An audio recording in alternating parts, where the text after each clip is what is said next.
What happens when a homeless man walks into a room full of billionaires and does the impossible, the Grand Plaza Hotel ballroom? 200 of New York's wealthiest elite. Crystal chandeliers casting golden light on designer gowns and tailored tuxedos. The air thick with expensive perfume and the subtle scent of power. And in the center of it all, a man in tattered clothes sits at a $20 million Steinway concert grand piano. His fingers hover over the keys. The room has fallen completely silent. Every conversation stopped mid-sentence. Every champagne glass lowered. Every eye fixed on this impossible scene. A young woman stands near the piano, tears streaming down her face, her hand covering her mouth. A silver-haired billionaire stands frozen 10 feet away, his expression transformed from contempt to something else entirely. Something like wonder, something like recognition, something like fear. The last notes of the performance still hang in the air like a question that demands an answer. How did this happen? How did a man who sleeps on subway grates silence a room of people who collectively control billions of dollars? How did someone society had written off as worthless make the untouchable stop and listen? To understand this moment, we need to go back. Back 12 hours. Back 20 years. Back to when everything fell apart. This is the story of James Carter. And this is the night that changed everything. 57th Street and 7th Avenue. 8:47 p.m. Rain falling in sheets, turning the Manhattan sidewalk into a river of reflected neon lights. Most people hurried past umbrellas tilted against the downpour heads down, focused on getting home, getting dry, getting anywhere but here. But if you stopped, if you really listened, you would hear something extraordinary emerging from beneath the awning of a closed furniture store. Piano music. Not recorded. Not from a speaker. Live piano music played on an old electric keyboard that had seen better days. The kind someone probably threw away.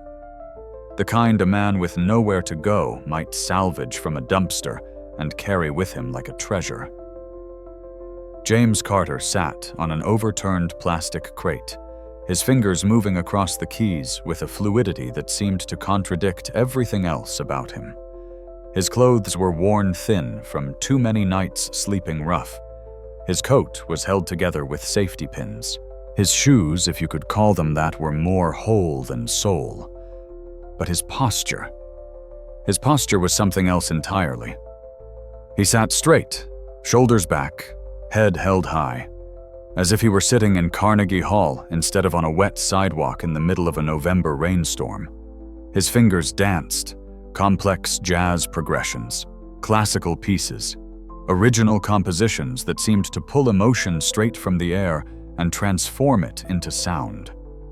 A businessman walked past, barely glancing, tossed a quarter into the dented coffee can at James's feet without breaking stride. A couple hurried by the woman pulling her husband faster when she saw James. As if homelessness might be contagious. As if poverty could jump from one person to another through nothing more than eye contact.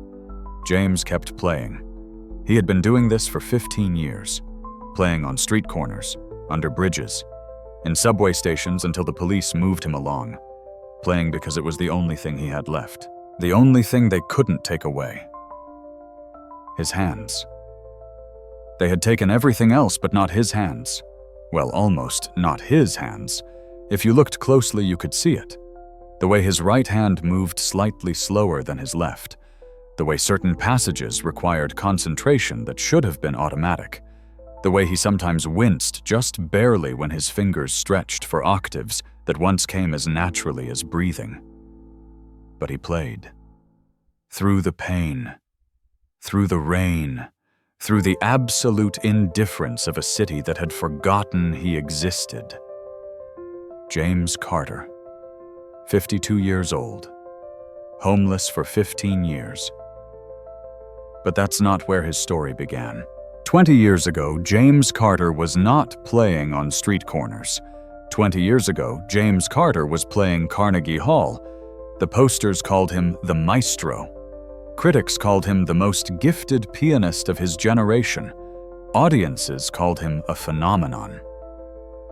At 32 years old, James had achieved what most musicians only dream of: 3 sold-out tours across Europe and Asia, 2 Grammy nominations, an album that went gold, concert halls fighting over booking dates, record labels competing for his next contract.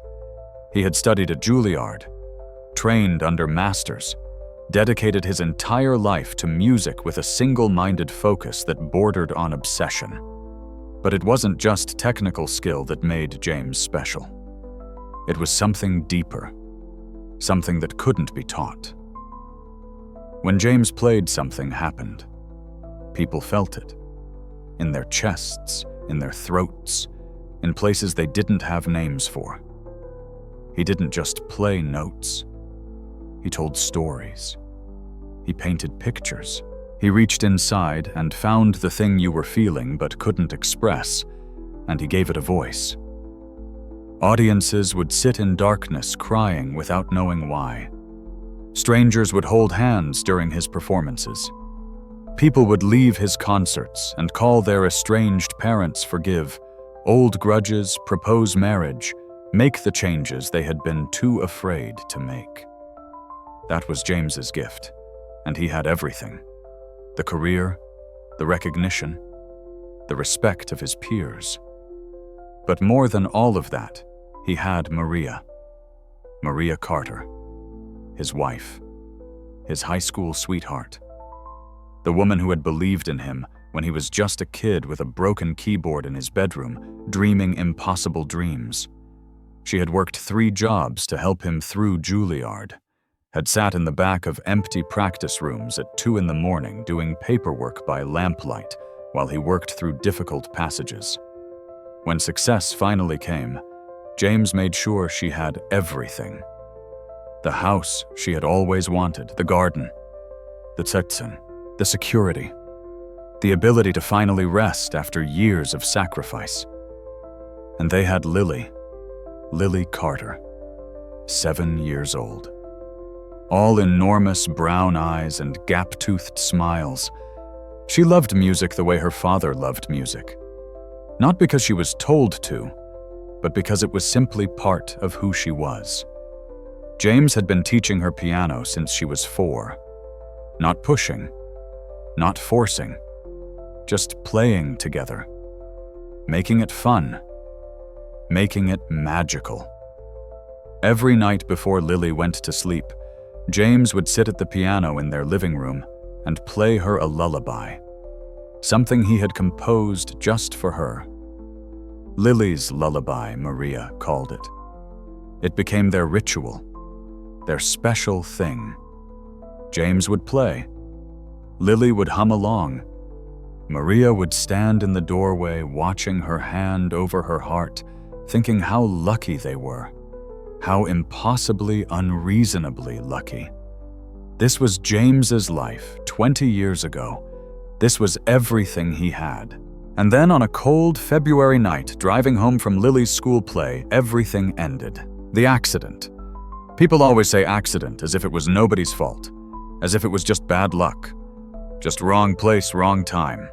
Just the universe randomly deciding to destroy everything good.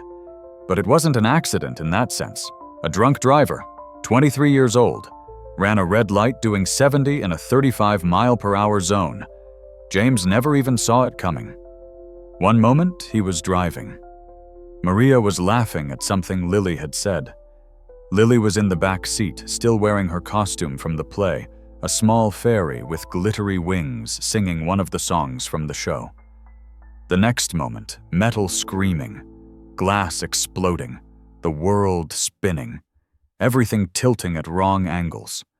Pain, darkness. Sirens that seemed to come from another dimension entirely. James woke up 3 days later in a hospital room. His right hand was in a cast. His ribs were broken. His head felt like it had been split open and put back together wrong. But none of that mattered. Because the moment he was conscious enough to understand the moment the doctors thought he could handle it, they told him. Maria was gone. Lily was gone. The drunk driver had hit the rear passenger side at full speed, where Lily was sitting, where Maria had turned to comfort her in those final seconds. They died instantly, the doctor said, as if that was supposed to be comforting, as if knowing they didn't suffer was supposed to make the loss somehow bearable. James didn't cry, not at first.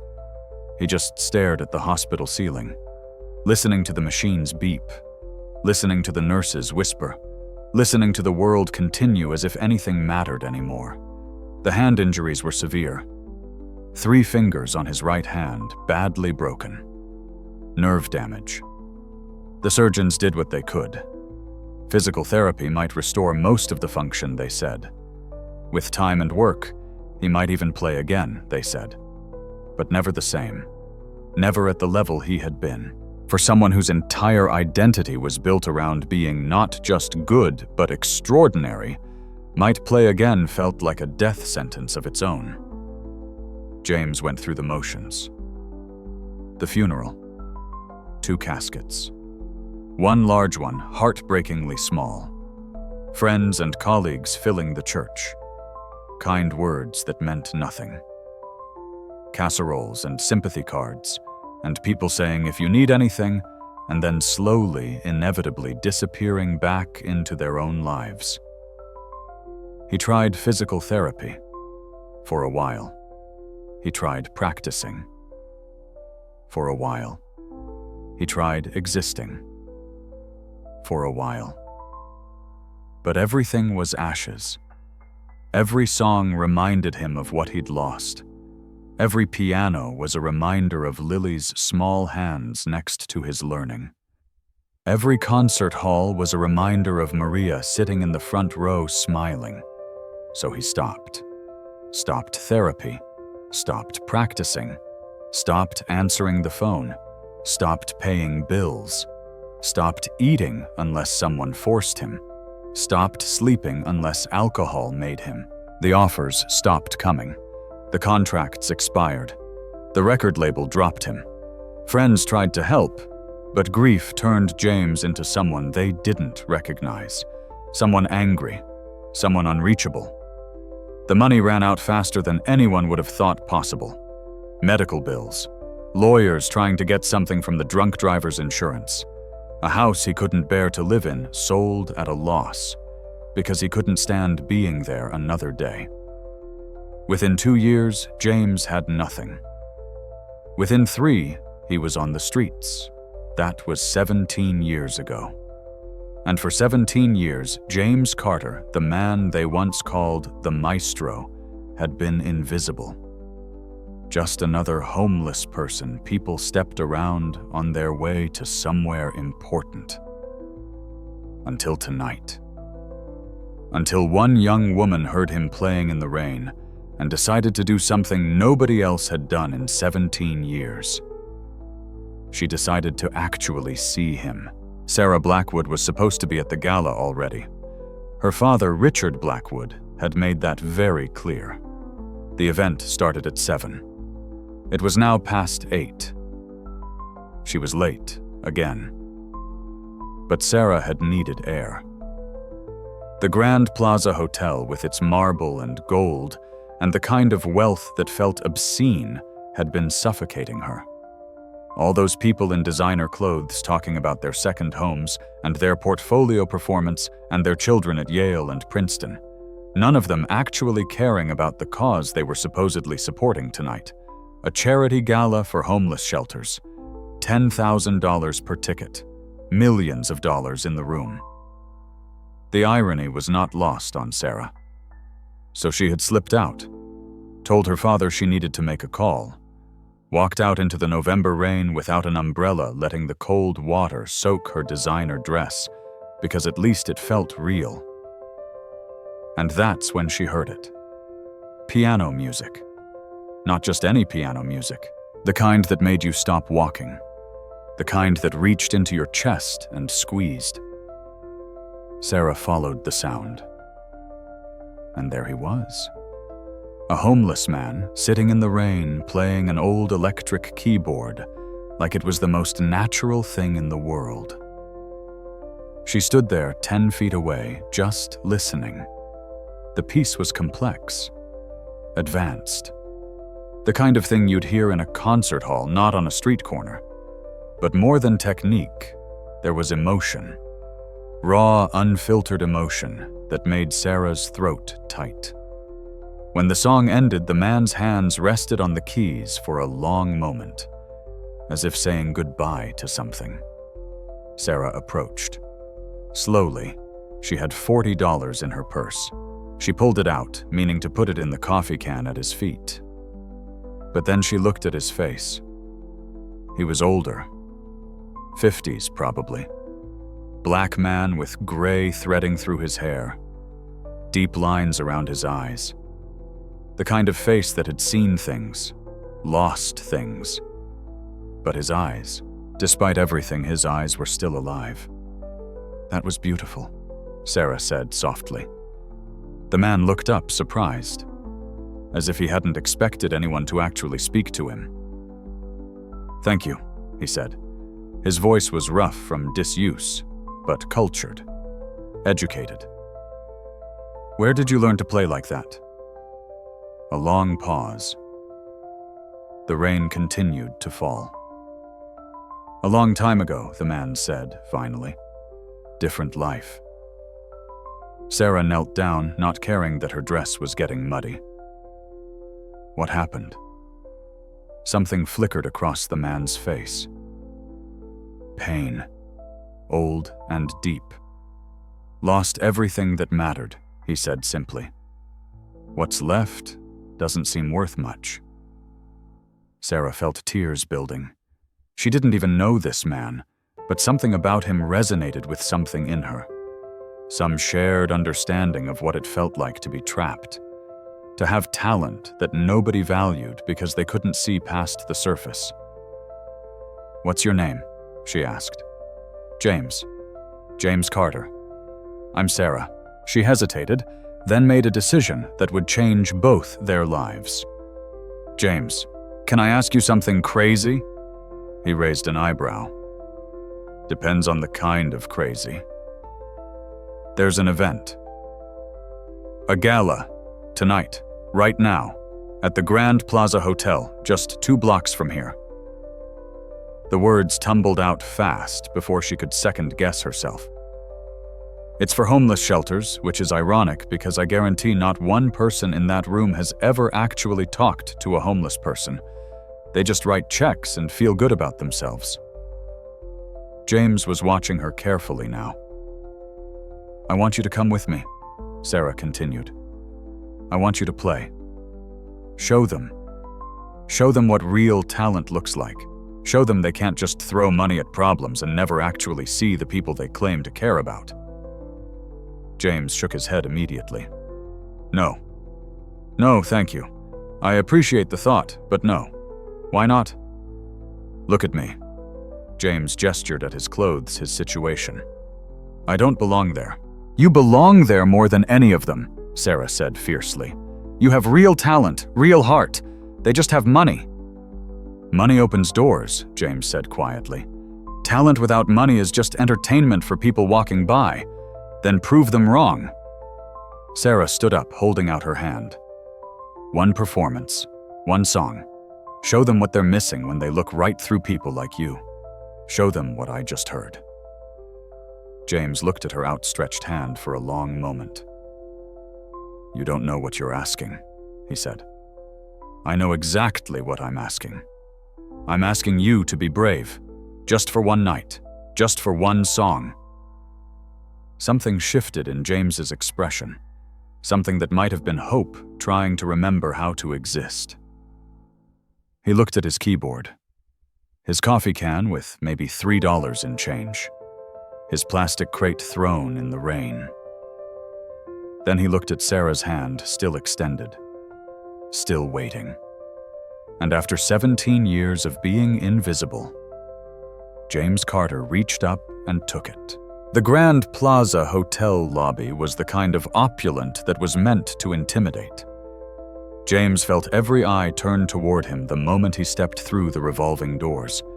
Water dripped from his clothes onto marble floors that probably cost more than a house. His worn shoes squeaked with each step. He left wet footprints on pristine carpet. Sarah kept her hand on his arm, steering him toward the ballroom with a determination that suggested she knew exactly what kind of storm they were walking into. Miss Blackwood. A security guard approached quickly, his expression professional but concerned. "Is everything all right?" "Everything's fine, Marcus," Sarah said cheerfully.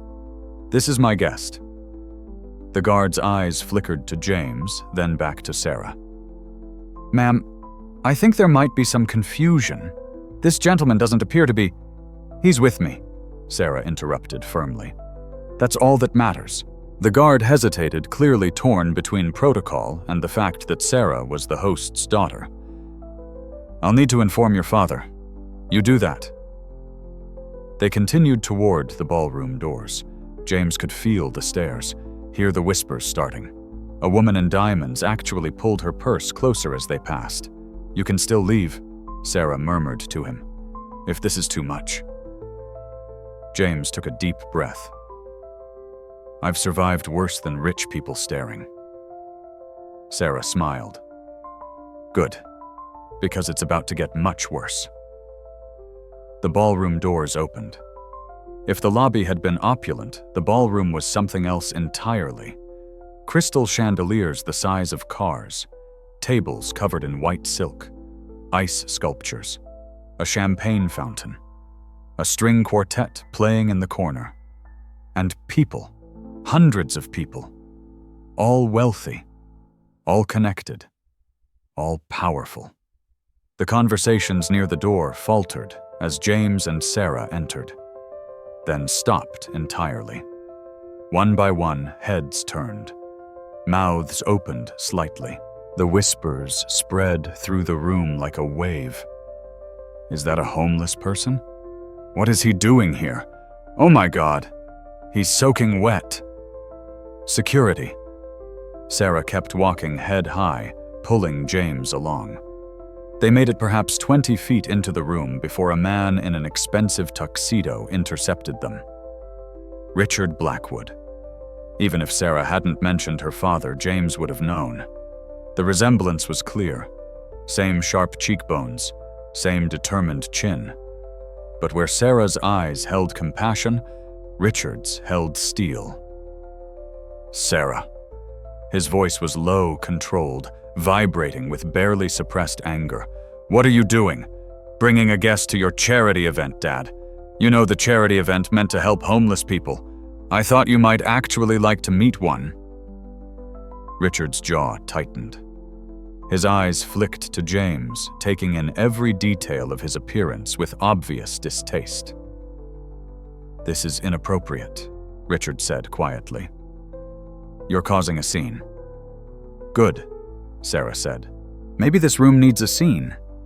People were gathering now, curious, scandalized, excited by the drama. James wanted to disappear, wanted to be anywhere but here. This had been a terrible mistake. "I should go," James said softly. "No," Sarah said firmly. Then louder to her father, "James is a pianist. A real one. Not someone playing at being cultured. I want him to perform tonight." Richard laughed. Actually laughed. "Absolutely not. Why, afraid he'll show up your string quartet." "Sarah, this is not the time or place." "When is the time?" Sarah's voice rose. "When is it ever the time to actually see the people you claim to care about? You're raising millions tonight for homeless shelters, but you can't stand having an actual homeless person in the room? The crowd was fully watching now. Richard's face was flushed, whether from anger or embarrassment, James couldn't tell. "Fine," Richard said suddenly. His voice cut through the murmurs. "You want to make this a circus? Fine." He turned to address the room, projecting his voice. "Ladies and gentlemen, my daughter has brought us an unexpected guest tonight, a street musician who she claims is exceptionally talented." Polite, skeptical laughter rippled through the crowd. Richard continued. "Sarah believes we're all too disconnected, too comfortable. She thinks we need to be shown real talent." He turned back to James, his smile cold. "So here's my challenge." "Mr. Carter," James said quietly. "Mr. Carter, you play one song, just one. And if you can play something that genuinely moves this room, if you can prove you're not just another con artist looking for a handout, then I will personally fund whatever you need. New instruments, recording studio time, a comeback tour, whatever you want." The crowd murmured with interest now.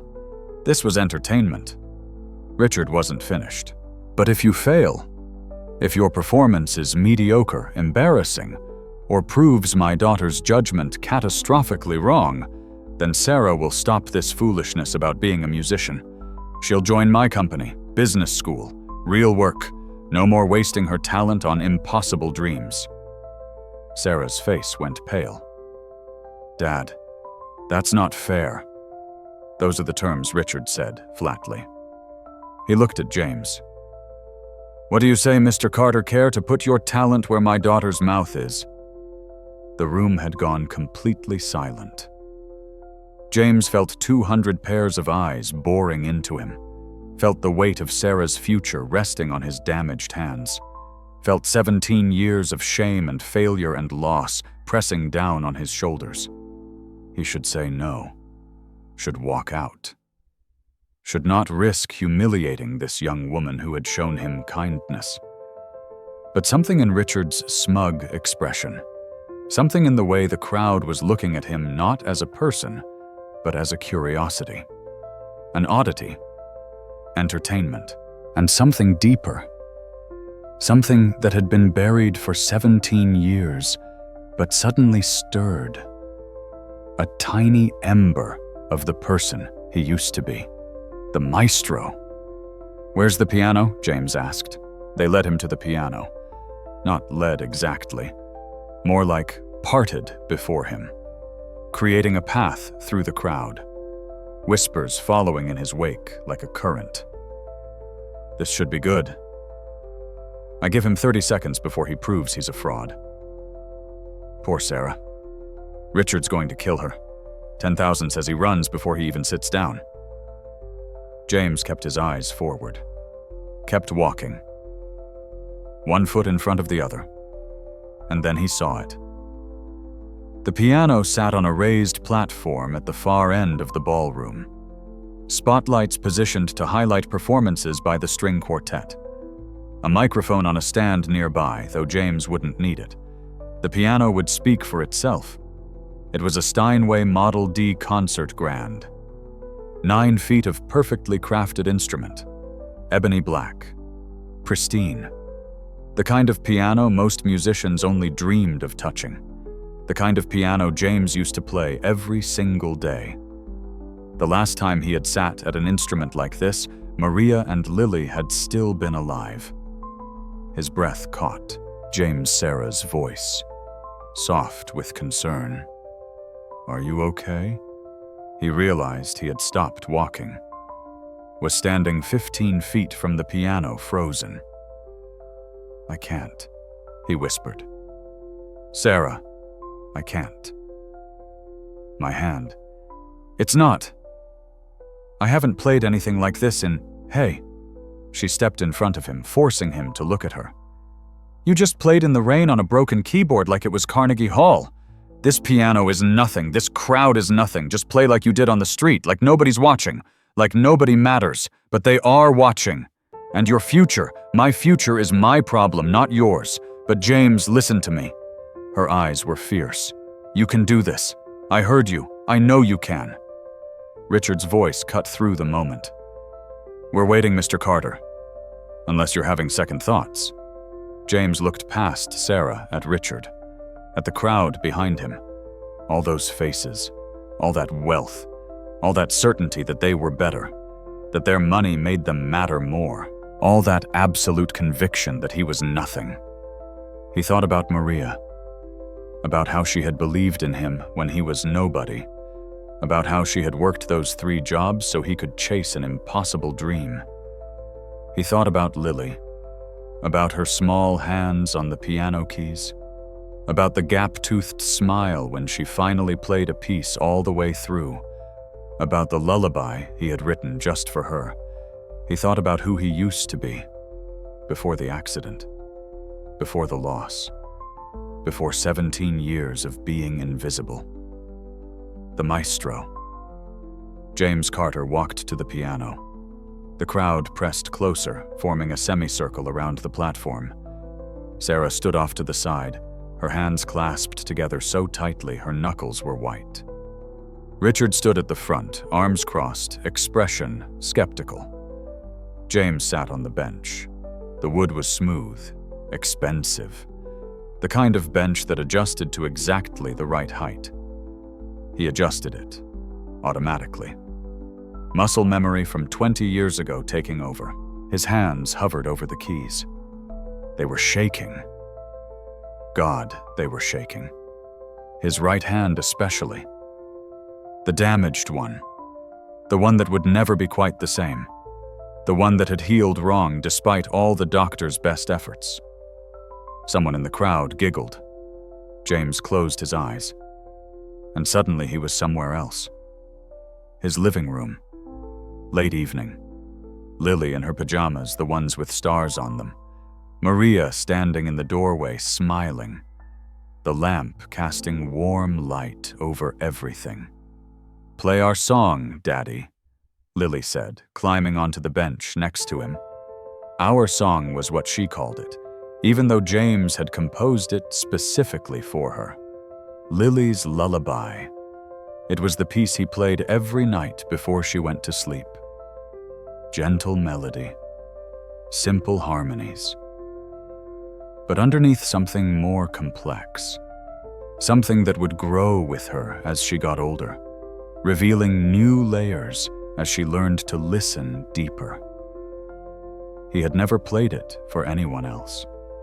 Never recorded it, never performed it, never performed. It was just theirs, just for the 3 of them. Sacred. And after they died, he couldn't. The thought of playing it was like pressing on a wound that would never heal. But now, sitting at this Steinway, feeling 200 pairs of eyes judging him, James knew what he had to play. He had to play Lily's lullaby. Not for the crowd, not for Richard, not even for Sarah. For them, for Maria and Lily, for the family he would never stop mourning. One last time, James opened his eyes, his hands steadied, and he began to play. The first note rang out clear and pure. A single note. Middle C. Simple, unadorned. But the way James struck it, the way his finger pressed the key and held it, letting the note sustain, letting it fill the enormous ballroom, letting it breathe. That one note silenced the giggles. The second note followed. Then the third. A melody emerging. Simple at first. Almost childlike, because it was a lullaby. That's what it was supposed to be. Someone in the crowd shifted impatiently. This was what they'd been waiting for. This simple melody, but James's left hand joined in. A bass line, rich, deep, providing foundation, and the melody began to evolve, harmonies wove in, minor chords suggesting melancholy underneath the sweetness, a complexity emerging that contradicted the simplicity of the opening. James's eyes were closed. His body moved with the music, swaying slightly. Not for show, just because the music demanded it. His right hand, the damaged one, moved across the keys. Yes, it was slower than it used to be. Yes, certain passages required concentration, but what it lacked in speed, it made up for in emotion. Every note meant something. Every phrase told part of a story. The story of a father who loved his daughter more than life itself, who wrote her a song to carry her into dreams, who promised through music that he would always keep her safe, a promise he hadn't been able to keep. The melody swelled. James's hands moved faster, more confident, the muscle memory returning, his fingers finding pathways they had traveled 10,000 times before. The crowd had stopped shifting. People were watching now, really watching, because something was happening, something unexpected. This wasn't some street musician playing basic pieces. This was something else entirely. Sarah stood with tears already forming.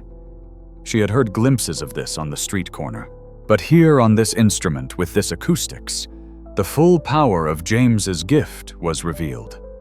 Richard's arms had uncrossed. His expression had shifted from smug dismissal to confusion.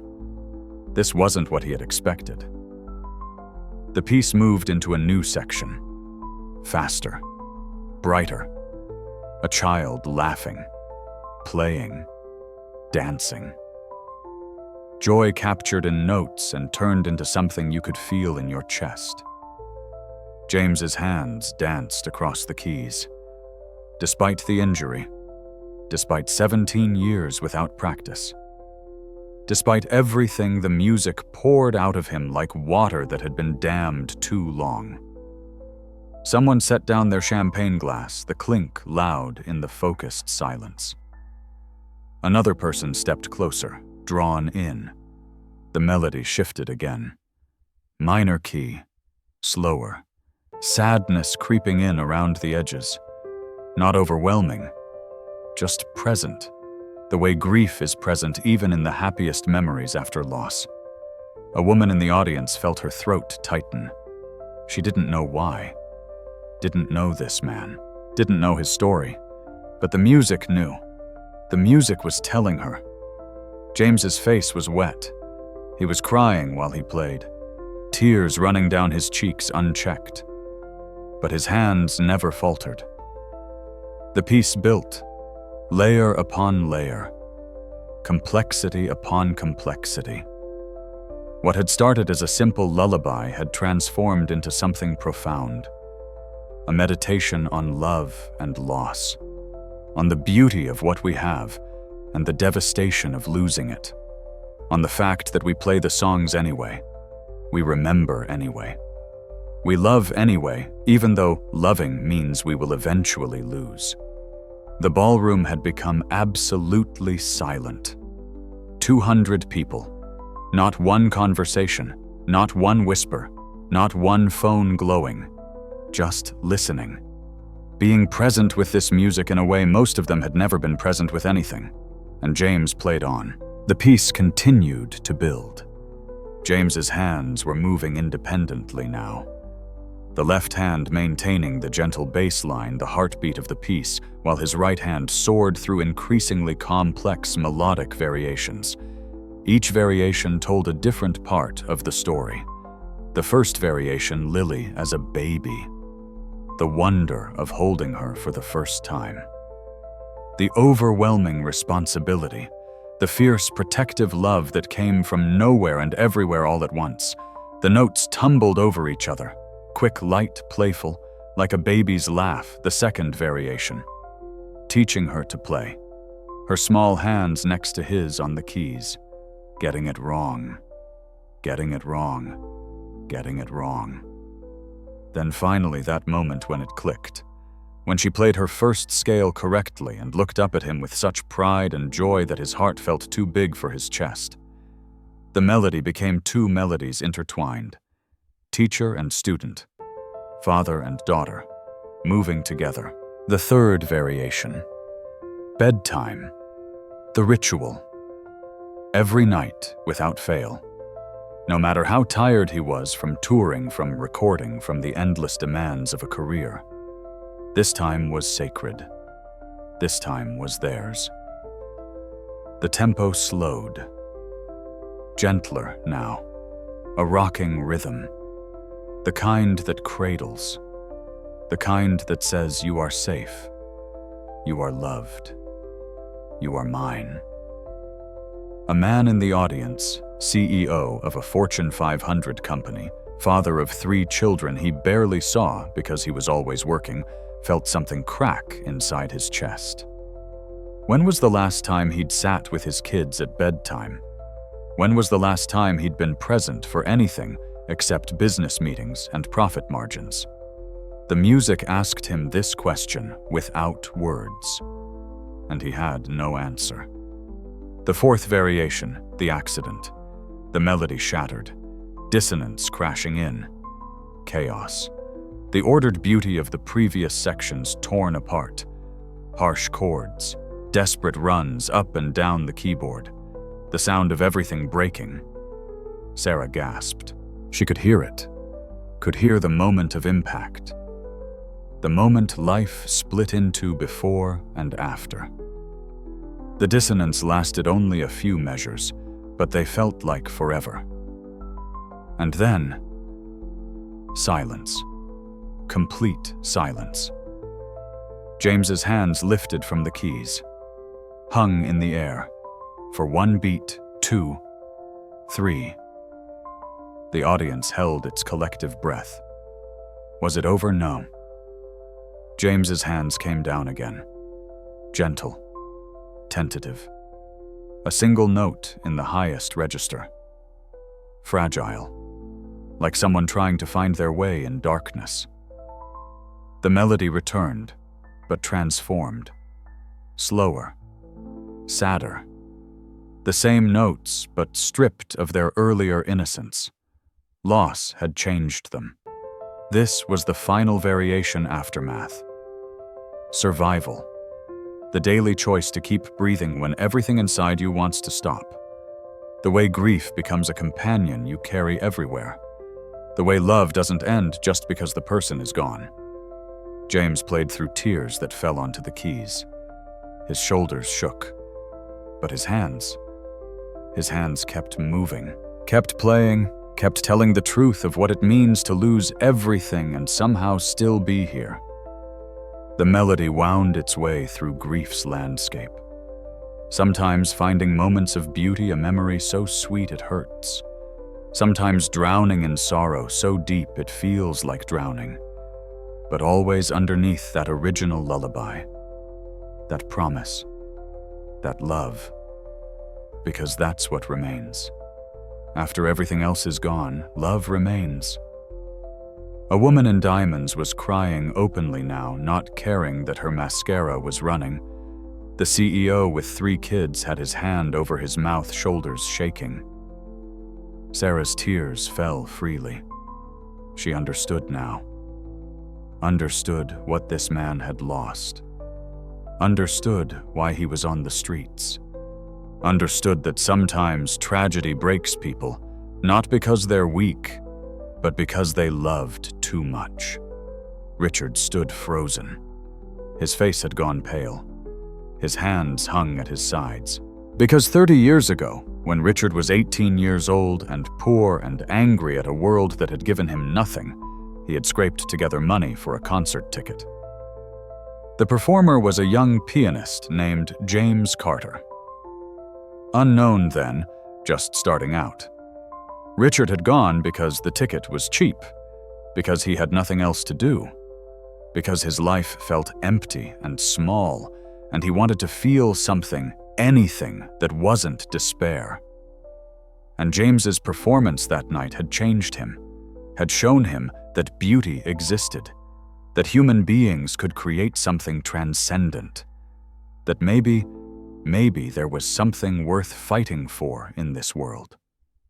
Richard had left that concert and decided to make something of himself, to fight, to build, to matter. Every success he'd achieved, every dollar he'd made, every company he'd built, all of it traced back to that one night, that one performance, that one young pianist who had shown him what was possible. He had never forgotten the name, James Carter, the maestro. But when the news had come years later, tragic accident, career over, disappeared from public life. Richard had moved on. Assumed James Carter had retired. Was living quietly somewhere. Was fine. He had never imagined this. Never imagined that his hero, the man who had literally changed his life, was playing on street corners, sleeping on subway grates, invisible to a world that had forgotten him. The realization hit Richard like a physical blow. The music built toward its conclusion. James's hands flying now, all the variations coming together, interweaving. The baby's laugh, and the bedtime ritual, and the teaching moments, and the love, and the loss, and the survival, all braided together into something that transcended mere melody. This was more than music. This was a human soul laid bare. Vulnerability and strength and grief and hope all existing simultaneously, all true at once. The final measures, the melody returning to its simplest form, the original lullaby. Pure and clean and heartbreaking in its innocence. James's hands slowed, the last notes falling like tears. And then, the final chord, sustained, held, allowed to ring out and fill the space and hang in the air. Slowly, slowly, fading into silence. James's hands remained on the keys even after the sound died. His head bowed, tears falling onto the pristine ivory. The ballroom was absolutely silent. 200 people, not breathing. The silence stretched. 5 seconds. 10. 20. No one moved. No one spoke.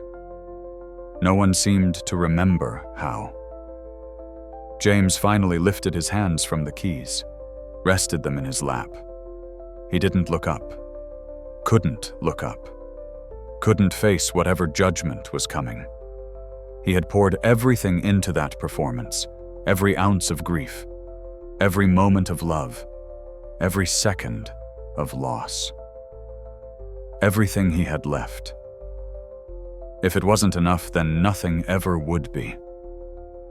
Another 5 seconds of silence. Then from the left side of the room, an older man spoke. His voice was shaking. My God. Everyone turned to look. The man was in his 70s, distinguished. A classical music critic for the New York Times, someone whispered. He was staring at James as if seeing a ghost. My God, he repeated. That's James Carter. That's the maestro. A ripple of confusion through the crowd. Who, someone asked. The critic stepped forward, his face pale with shock. James Carter. He was the most gifted pianist of his generation, early 90s. Everyone said he would be the next great master. I saw him perform at Carnegie Hall 23 years ago. It was... He gestured helplessly. It was transcendent. I wrote that it was the finest piano performance I'd witnessed in my 30 years of criticism. The crowd was murmuring now, pulling out phones, searching. Wait, a woman said, looking at her screen. James Carter. Tragic accident. Wife and daughter killed. He disappeared from public life. There are articles. Oh my God, that's really him. The murmurs grew louder, phones glowing, articles being read, old concert reviews, photos from 20 years ago showing a younger James in elegant concert attire, smiling alive with joy. Comparisons being made to the man sitting at the piano now. Older, worn, but unmistakably the same person. He was nominated for a Grammy, someone said. He played at the Kennedy Center, sold out Carnegie Hall 3 nights in a row. He was a legend. The crowd pressed closer, not with contempt now, with awe, with recognition, with the dawning realization of who had been invisible to them. Sarah was crying harder. Not sad tears. Tears of vindication, of recognition. She had known. Somehow hearing him on that street corner, she had known he was someone extraordinary. Richard stood like a statue. His mind was reeling. Not just recognition, full understanding. The young pianist who had changed his life 30 years ago. The performance that had inspired everything he'd become. The hero he'd forgotten about was standing here, had been standing here, homeless, broken, invisible. And Richard had mocked him, had challenged him, had used him as a pawn in a game with his daughter, had almost let him walk away. The shame was crushing, physical. Richard opened his mouth to speak, but before he could, Sarah moved. She walked to the platform, stepped up, stood in front of James, who still hadn't looked up. "James," she said softly. He raised his head slowly. His eyes were red, exhausted, waiting for judgment. Sarah smiled through her tears and began to clap. Slowly, deliberately. One person clapping in absolute silence.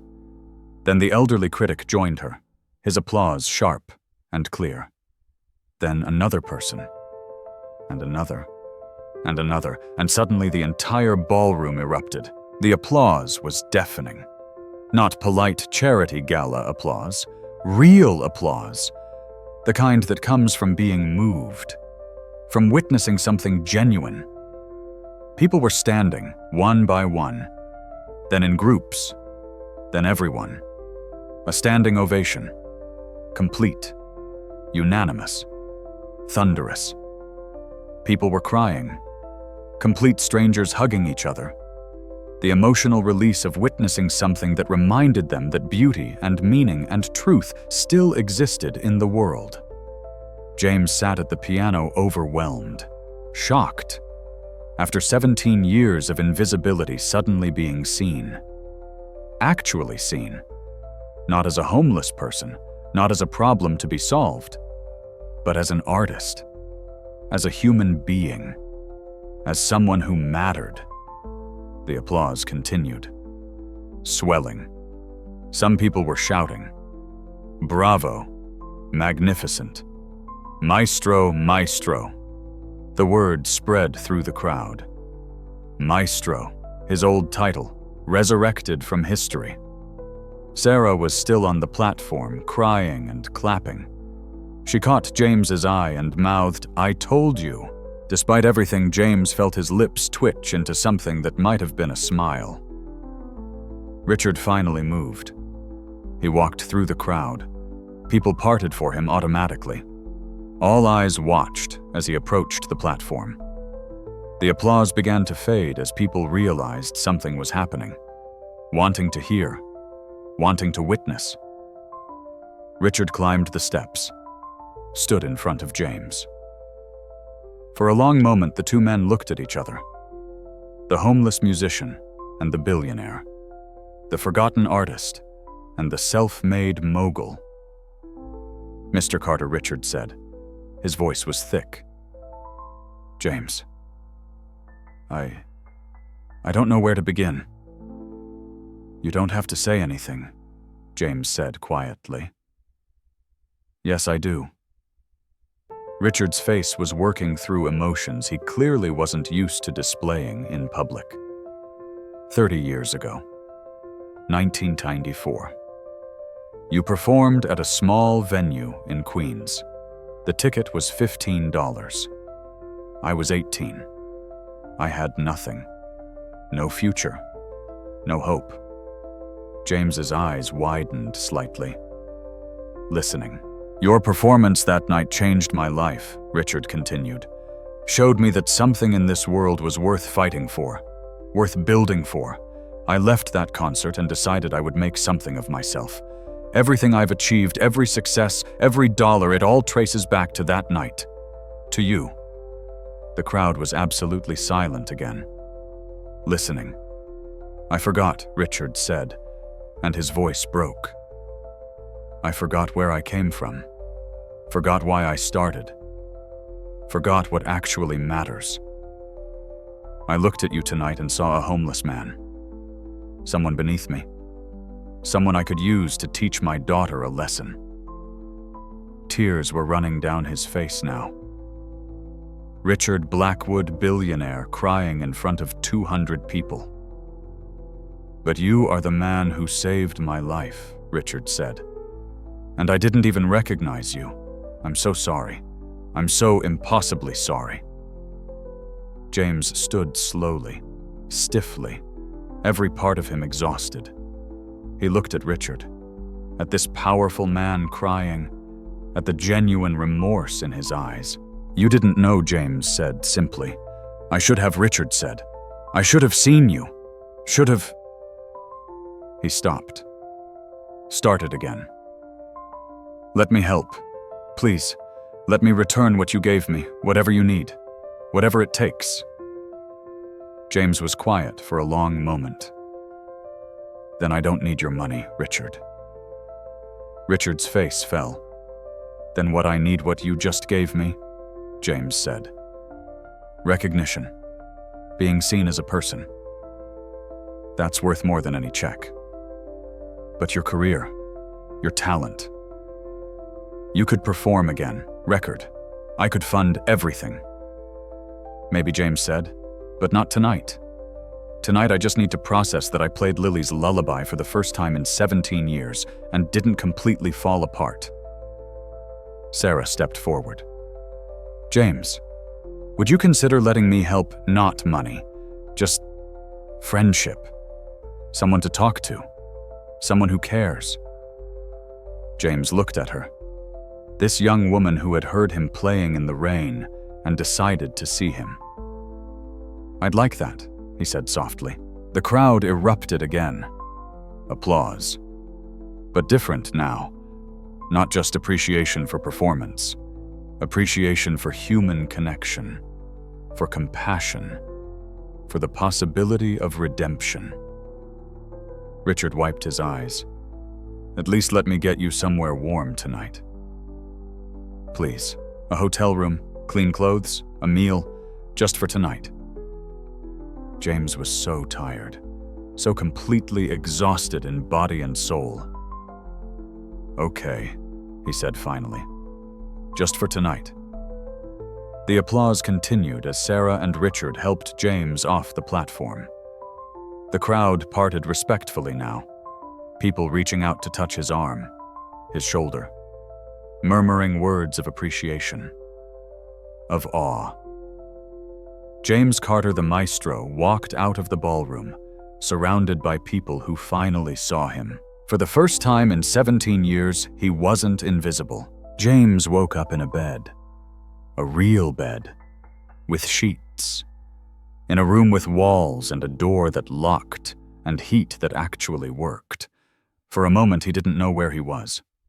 Panic fluttered. He sat up fast, looking around, his heart racing. Then memory returned. The gala. The performance. Richard. Sarah. Being brought to a suite at the Grand Plaza Hotel. James looked around the room. Enormous. Elegant. The kind of place he used to stay when he was touring. When he was someone. There were clothes laid out on a chair. New clothes. Expensive looking. A note sat on top of them in handwriting he recognized as Sarah's. These are for you. Take your time. Come down to the restaurant when you're ready. We'll be waiting. S. James sat on the edge of the bed for a long time. What now? That was the question echoing in his mind. What happens after a moment like last night? Did anything really change? Or would he wake up tomorrow and still be homeless, still be forgotten last night, just a strange dream? He stood, walked to the window, looked out at Manhattan spread below him, the city where he had risen to fame, the city where he had lost everything, the city where he had been invisible for 17 years. What now? He showered. The hot water felt like a luxury. He'd showered in shelters, in public restrooms, in moments stolen wherever he could. But this was different. Clean. Private. As much hot water as he wanted. He stayed under the spray until his fingers pruned. The clothes fit. Of course they did. Sarah would have been precise about that. Black pants, a soft sweater, shoes that didn't have holes. James looked at himself in the mirror. The man looking back was still him. Still older. Still carrying 17 years of hard living in his face. But clean. Dressed like a person instead of a ghost. He went downstairs. The restaurant was already busy with the hotel's wealthy guests. James felt self-conscious walking through. Even in new clothes, he felt like an imposter, like someone who didn't belong. Then he saw them. Sarah and Richard at a corner table watching for him. Sarah waved. James walked over. "You look good," Sarah said, smiling. "How do you feel?" Confused, James admitted. "I don't know what I'm doing here. Don't know what happens next." "That's okay," Richard said. "We'll figure it out together." They ordered breakfast. Real breakfast. James couldn't remember the last time he'd had a hot meal that wasn't from a soup kitchen. "I meant what I said last night," Richard said as they ate. "I want to help, not as charity, as restitution, for forgetting, for all the ways I've become exactly the kind of person I used to hate. I appreciate that," James said carefully. "But I don't know if I can perform again. Not like I used to." "My hand last night suggested otherwise," Richard said gently. "Last night was adrenaline. And one song. I don't know if I could sustain a career. Don't know if I want to." "Then don't," Sarah said. "Not right away. Maybe you need time. Maybe you need therapy. Maybe you need to just exist as a person for a while without performing or being the maestro or being anything except James." The words hit him. When was the last time he had just been James? Not James the pianist. Not James the grieving husband. Not James the homeless man. Just James. A person. Existing. "I could set you up with housing," Richard offered. "An apartment. Nothing extravagant. Just somewhere safe. And therapy. Trauma therapy. You've been through things that need processing." James felt resistance rising. This felt like too much. Too fast. Like accepting would mean owing something. "I know what you're thinking," Richard said quietly. "That accepting help means you're weak. That you should be able to do this yourself. That you owe me if you accept." James looked at him surprised. "I thought the same things when I was young and proud and stupid," Richard continued. "Refused help from everyone. Made everything harder than it had to be because I thought accepting assistance was admitting defeat." He paused. "I was wrong. Accepting help isn't weakness. It's wisdom. It's understanding that humans need each other, that we're not meant to survive alone." "I've been alone for 17 years, James said. "I know, and that stops now, if you want it to." James was quiet for a long time. Then, "Okay, "Okay," Sarah asked. "Okay, help me." But slowly, "I need to figure out who I am now. Who I am without Maria and Lily, without performing, without the streets. I don't know that person yet. Then we'll figure it out together," Sarah said, reaching across the table to squeeze his hand. And for the first time in 17 years, James felt something that might have been hope. The apartment was small but bright. One bedroom.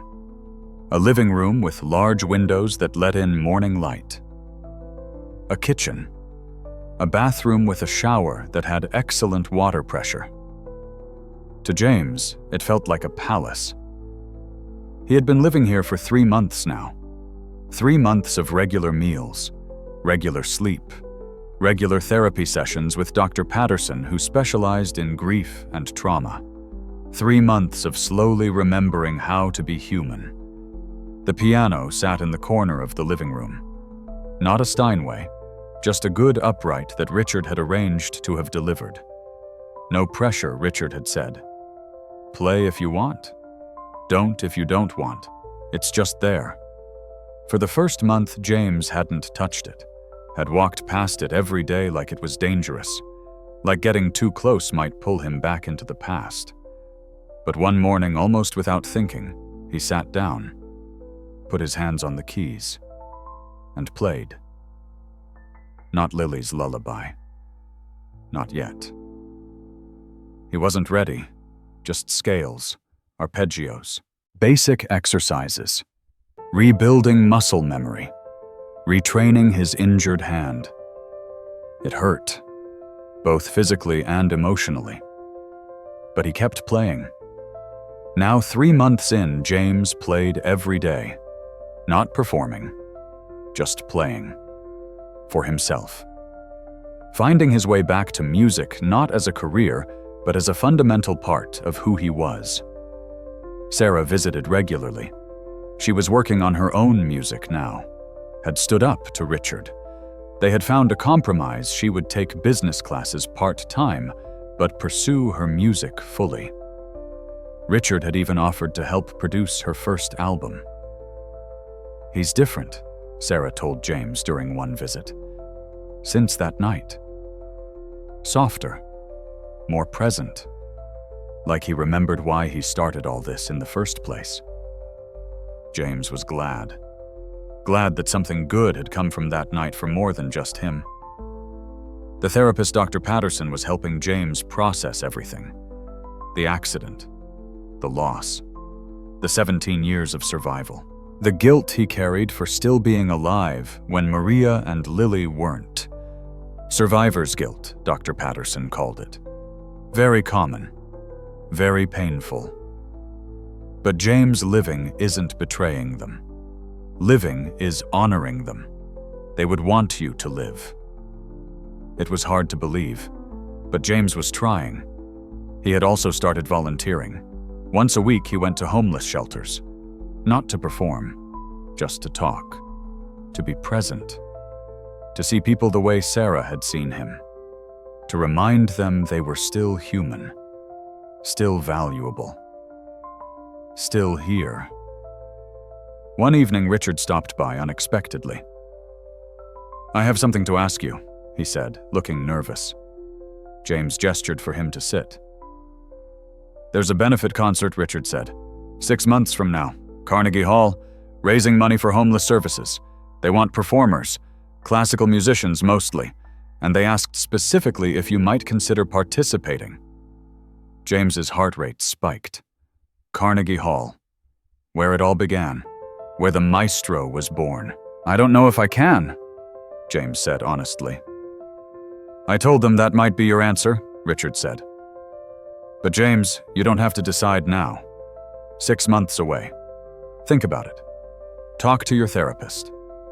And know that whatever you decide, I support you. Sarah supports you. The choice is yours." James nodded slowly. "I'll think about it." After Richard left, James sat at his piano. His hands found the keys. And almost without conscious decision, he began to play Lily's lullaby. He had avoided it for 3 months. Too painful, too raw, But tonight, he played it. And it hurt. God, it hurt. But underneath the pain, something else. Memory. Love. The recognition that they had existed. That their love had been real. That it still was real, even though they were gone. He played through tears, but he played. And when he finished, James sat in the silence of his apartment and realized something profound. He wasn't playing to bring them back. That was impossible. He was playing to keep them alive. In his memory. In his heart. In the music that would always be theirs.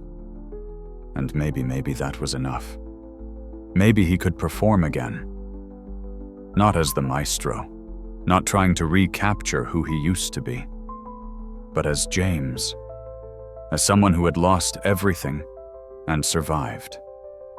As someone who had something to say about grief and love and the human capacity to endure. He picked up his phone, texted Richard. "Tell them yes. I'll play at Carnegie Hall." The reply came immediately. "Are you sure?" James looked at the piano, at the apartment, at the life he was slowly, carefully rebuilding. "Yes," he typed. "I'm sure." The night of the benefit concert arrived faster than James expected. 6 months of preparation, of practice, of therapy, of slowly building his confidence back, of remembering that he had a right to take up space in the world, of learning to perform again not for acclaim, but for connection. The green room at Carnegie Hall was exactly as James remembered. The same nervous energy, the same anticipation. But he was different. 23 years ago, he had prepared in this room as a young man on the rise. Confident, hungry for success, performing to prove himself, to become someone. Now he prepared as a man who had been someone lost everything and found his way back, not to success, but to purpose. Sarah was there with him. She was performing too, a violin piece she had composed. They would close the concert with a duet, something they had been working on together. "Nervous?" she asked. "Terrified," James admitted. "Good. That means it matters." Richard stuck his head in. 5 minutes. The house is packed. Standing room only. James's heart hammered. Packed. Just like the old days. No, not like the old days. This was different. These people weren't here to see the maestro. They were here to support homeless services. He was just one performer among many. That took some of the pressure off. "You've got this," Sarah said, squeezing his hand. James walked to the wings, looked out at the stage. The same stage where he had launched his career, where he had last performed before the accident, before everything changed. The stage lights were bright. The Steinway waited in the center, gleaming under the spots. The announcer's voice. "Ladies and gentlemen, our next performer needs no introduction. A legend of the classical piano world, who after a long absence has graciously agreed to perform for us tonight. Please welcome back to Carnegie Hall, James Carter." The applause was immediate, warm, welcoming. James walked onto the stage. The crowd was on their feet already. A standing ovation before he'd played a single note. Recognition. Respect. "Welcome home." James bowed, sat at the piano, adjusted the bench with the same automatic movements he'd done thousands of times. His hands rested on the keys. The crowd settled. Silence fell. James looked out at the audience. He couldn't see faces past the front rows because of the lights, but he could feel them.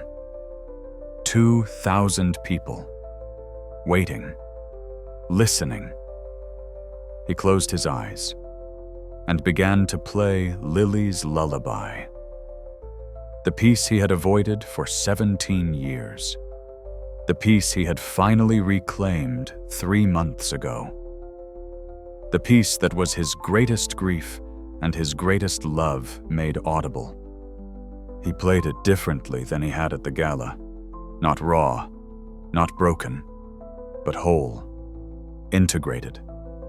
The grief was still there, but so was the love. The loss was still there, but so was the survival. He had lived. Despite everything, he had lived. The melody filled Carnegie Hall. The acoustics carried every note to perfection. The sweet highs, the rich lows. Every nuance exactly as James heard it in his heart. The audience listened with the kind of attention that performers dream of. Complete presence, complete engagement. James played through the variations, the joy, the teaching, the bedtime rituals, the accident, the aftermath, the survival, and then something new. A final variation he had composed in the last 6 months. A variation about hope, about rebuilding, about the possibility that even after everything falls apart, something new can grow. Not better than what was lost, never that, but something nonetheless, something worth having, worth fighting for. The melody lifted, transformed. Not happy exactly, but alive. Present. Here. James's hands moved across the keys with confidence. Yes, his right hand was slower. Yes, certain passages required adaptation. But that was okay. Perfection wasn't the goal anymore. Truth was the goal, and this was his truth. A man who had lost everything, who had been broken and forgotten, who had found his way back, not to who he was, but to who he could be. The piece built to its conclusion, the original lullaby returning. Simple, pure, unchanged by everything that had happened. Because love doesn't change. It endures, even when everything else is gone. The final chord rang out, sustained, held, slowly fading into silence. James lifted his hands from the keys, rested them in his lap, took a breath. The silence held for 3 heartbeats. Then the applause exploded. The standing ovation lasted 5 minutes. James stood at the piano, overwhelmed, not just by the applause, but by everything it represented. Being seen, being valued, being welcomed back into a world he thought had forgotten him. Sarah joined him on stage for their duet, her violin joining his piano in a piece they had written together. A conversation in music between 2 people who understood what it meant to fight for your art, to refuse to let others define your worth. The crowd loved it. After the concert, James stood in the lobby. People approached him. Not just wealthy donors, but regular people. Musicians, students, people who had heard his story and were moved by it.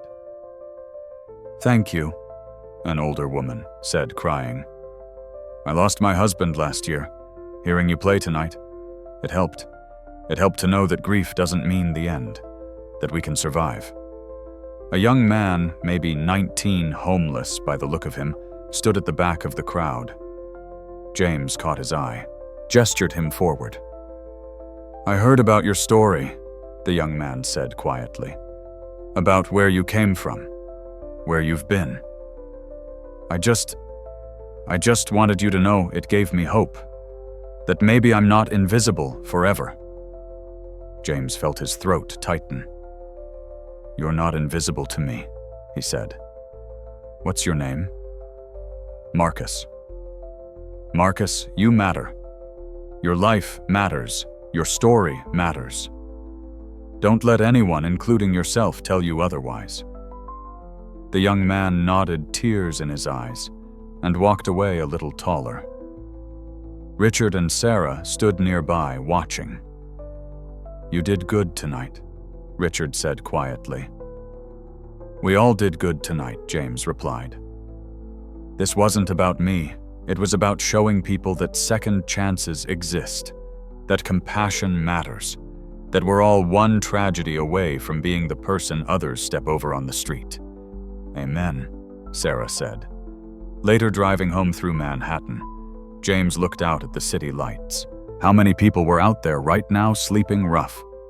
How many had talents the world would never see because society had decided they weren't worth looking at? James had started a foundation. Small, but growing. Providing instruments to homeless shelters, music lessons, a space where people could create instead of just survive. It wasn't enough. Could never be enough. But it was something. And sometimes something is how you change the world, one person at a time, one moment of compassion at a time, one refusal to look away at a time. James thought about Maria and Lily. They would have been proud, he thought, not of the performance, but of who he was becoming. Someone who used his pain to help others. Someone who refused to let suffering make him cruel. The car pulled up to his apartment building. James got out, waved goodbye to Richard and Sarah. Upstairs he made tea, sat by the window, looked out at the city. Tomorrow he would volunteer at the shelter, would teach a piano lesson to a teenager who had never touched an instrument before, would continue therapy, would keep rebuilding one day at a time.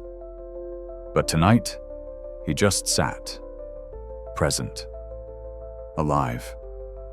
Here, James Carter, 52 years old, no longer homeless, no longer invisible, not the maestro anymore, not trying to be, just James. A man who had fallen as far as a person can fall and climbed back not to where he was, but to somewhere new, somewhere that mattered more.